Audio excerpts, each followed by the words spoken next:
that policy. That is not the correct interpretation of the Convention of Law at Sea, 1982. As you use the word interpretation, well, so there are different interpretations. Yes. Well, all right. So we do it, and then the French can sue us. That's how it works, all right. actually. To apply for asylum. We've already done more than our bit. Over half a million people, asylum seekers in the last decade or so, who've come to the UK. But we that's can't take everybody. No, hang on. That's less so if someone is than almost rejected, every other EU country. The issue of illegal immigration continues to be a major topic of debate in Britain, with different parties offering varying solutions. However, one thing is clear: Labour's approach just isn't working.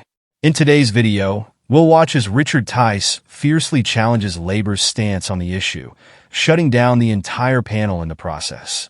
Don't miss this fiery exchange. Have a look at the clip.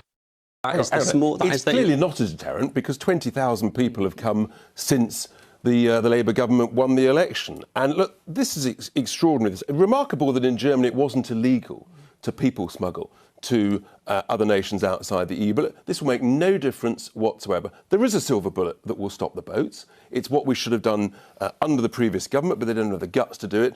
Legally, you've got to pick up and take back to France, which we're entitled to do under the United Nations 1982 Convention of the Law of Sea. And what's interesting is I've been talking about this for over a year now. No lawyer, no government minister, no civil servant has said I'm wrong. And there's a reason for that, because I'm right. Well, and they're embarrassed. Well, that's not true. I'll come back to that in a moment. But Karen, on your point, on Richard's point, I should say, that you didn't have the guts to do what Richard Tyson Reform UK is suggesting, and that's pushbacks. I think pushbacks was something, you know, it's all very well Greece to Turkey, for example, who are quite clearly not close allies, but for the UK and France, close allies, to be pushing boats back is very antagonistic. Let her finish. And I think, Richard, you know, simple answers to this is not the solution. This is a very, very complicated situation. We need to stop people feeling the need to leave their home countries in the first place. We need to work with those countries that they're transiting through. We need to work with those countries that are facilitating through whatever mechanism the illegal boats. I was calling 18 months ago for the EU to set up a boat register, for example, so that those boats, we could stop them before they ever got on the channel. So pray tell me, why aren't the boats leaving and coming to us from Belgium? I'll tell you why, because the Belgian authorities pick up the boats themselves, which they're legally obliged to do under that same international treaty, and they take them back. But because France are failing in their international obligations, we've got to do the job for them. And the moment you do that, this whole thing stops. We know it works because it worked in Australia 11 years ago. It was a very different situation, but sorry, go on, Karen.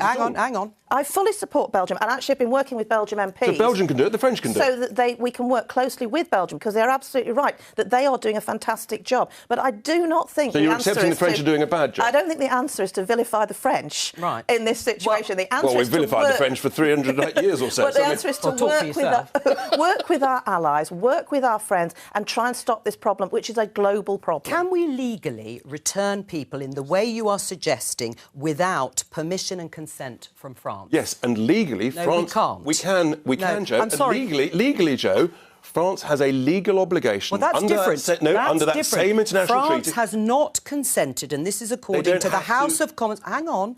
Let me finish the sentence. France has not consented to the return of vehicles to its waters. It's given a negative response to any proposals of what you call pushbacks. Without the consent of the country you'd be pushing the boats back to, the UK cannot legally adopt of the law, which both lead to profiteering by criminal gangs that circulates in other parts of the illicit economy, and the exploitation of incredibly vulnerable people. Nobody wants to see that, but we can't imagine that there is a simple solution or, in fact, a way to make the problem go away. Do you support more safe routes opening? Well, the thing about safe routes is actually we've got safe routes already. Well, where are they? 750,000 people came into the year to June 23 legally under the visa system to the United Kingdom. Hang on. We're not talking about the net migration. Let's focus on safe routes, which we have had for Hong Kong, for Ukraine. We did have one for Syria. I don't quite know what state that is. When someone is rejected, but the point, we can't accept everybody. No, I'm not asking that. Should there be more safe routes for people to apply for asylum? We've already done more than our bit. Over half a million people, asylum seekers in the last decade or so, who've come to the UK. We can't take everybody. No, hang on. That's less if someone is than almost rejected, every other EU Polly, if country, someone is rejected under a safe route and they then come here illegally, what's your response? I absolutely think that we should have enforcement. But I'm just I'm contesting your claim that we have done more than our bit. In fact, the cost of supporting refugees in the UK is substantially less than many, many other countries, and particular countries within region, including very poor countries, who absorb huge quantities of cost and burden. Right, let me just